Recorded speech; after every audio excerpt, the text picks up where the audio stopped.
हमारे चैनल में आपका स्वागत है, जहां हम दुनिया भर के सबसे दिलचस्प रहस्य को उजागर करते हैं। आज हम भारत के सबसे रोंगटे खड़े कर देने वाले स्थानों में से एक भानगढ़ किले के रहस्य को उजागर करने वाले हैं।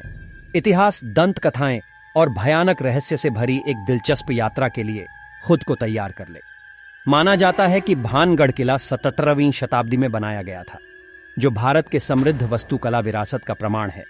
राजस्थान के अलवर जिले में स्थित भानगढ़ किला अपनी भयानक प्रतिष्ठा के लिए जाना जाता है, जो स्थानीय लोगों और पर्यटकों को सामान्य रूप से आकर्षित किया है। इस किले का निर्माण महान मुगल सेनापति मानसिंह के छोटे भाई राजा माधव सिंह ने करवाया था। अपनी आश्चर्यजनक वास्तुकला और जटिल डिजाइन के साथ भानगढ़ किला अपनी समय की भव्यता को दर्शाता है, लेकिन इसके मंत्रमुग्ध कर देने वाली बाहरी हिस्से के पीछे एक काला इतिहास छिपा है, जिसने कई दंत कथाएं और डरावनी कहानियों को जन्म दिया है। ऐसा माना जाता है कि एक शक्तिशाली अघोरी गुरु बालूनाथ यहाँ रहते थे। इन्होंने किले के निर्माण के लिए मंजूरी तो दे दी और साथ ही यह चेतावनी दी कि किले का छाया उनके निवास स्थान तक ना जाए, और अगर ऐसा हुआ तो किले का पतन हो जाएगा। राजा माधव ने गुरु बालूनाथ की इस आदेश का पालन किया, लेकिन दुख की बात यह है कि राजा माधव के वंशज राजकुमार ने इस चेतावनी का अवहेलना की और किले को और ऊंचा बनवाया, जिससे इसकी छाया गुरु बालूनाथ के आश्रम तक पहुंच गई और किले का पतन हो गया। उस डरावनी घटना के बाद से भानगढ़ किले ने दुनिया के सबसे प्रेतबाधित स्थानों में से एक होने का प्रतिष्ठित अर्जित किया। जैसे जैसे भानगढ़ किले पर सूरज ढलता है, माहौल और भी अशांत हो जाता है। सूर्यास्त के बाद स्थानीय लोग तथा पर्यटकों ने भूत प्रेतों को देखे जाने अजीब आवाजें और भय का अत्यधिक भावना की सूचना दी है।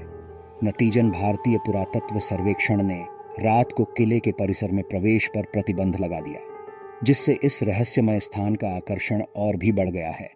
अपनी प्रेतबाधित प्रतिष्ठा के बावजूद भानगढ़ किला एक शानदार वास्तुशिल्प चमत्कार के रूप में खड़ा है। जटिल नक्काशी कला, आश्चर्यजनक तोरण द्वार और ऊंचे गुंबद बीते युग की शिल्प कौशल का प्रमाण है। जैसे ही आप खंडहरों में घूमते हैं, आप उस भव्यता से आश्चर्यचकित हुए बिना नहीं रह सकते जो कभी इन दीवारों के भीतर रहती थी। किले के परिसर के भीतर कई महल, मंदिर और हवेलियां हैं जो खंडहर बन चुकी है। सबसे उल्लेखनीय संरचनाओं में से गोपीनाथ मंदिर, हनुमान मंदिर और माधव सिंह का महल शामिल है। यह अवशेष किले के भीतर जीवंत इतिहास के गवाह के रूप में खड़े हैं। दंत कथाओं के अनुसार भानगढ़ किले को परेशान करने वाली अलौकिक सत्ताएं अंधेरे के बाद जीवित हो उठती हैं। पर्यटकों ने अजीब फुसफुसाहट सुनने, अदृश्य हाथों को महसूस करने और भूत प्रेत को देखने के रोंगटे खड़े कर देने वाले अनुभव का वर्णन किया है। भयानक दंत कथाओं में से इस किले को लेकर एक और कहानी बहुत ही प्रचलित है, जिसमें दो प्रेमियों राजकुमारी रत्नावली और सिंधिया नामक एक अघोरी की कहानी प्रमुख है। ऐसा माना जाता है कि सिंधिया ने राजकुमारी के लिए बने एक कॉस्मेटिक तेल पर काला जादू कर दिया था। उसका मानना था कि राजकुमारी इस तेल के प्रयोग के बाद उससे प्रेम करने लगेंगी और राजकुमारी खुद चलकर सिंधिया के पास आ जाएंगी।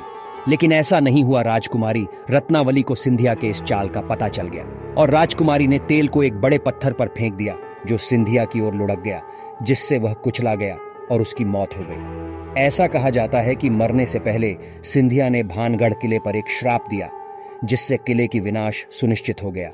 भानगढ़ किले के अलौकिक प्रसिद्धि को देखते हुए कई असाधारण जांचकर्ता और भूत शिकारी इसके रहस्य को जानने के लिए इस जगह का दौरा कर चुके हैं।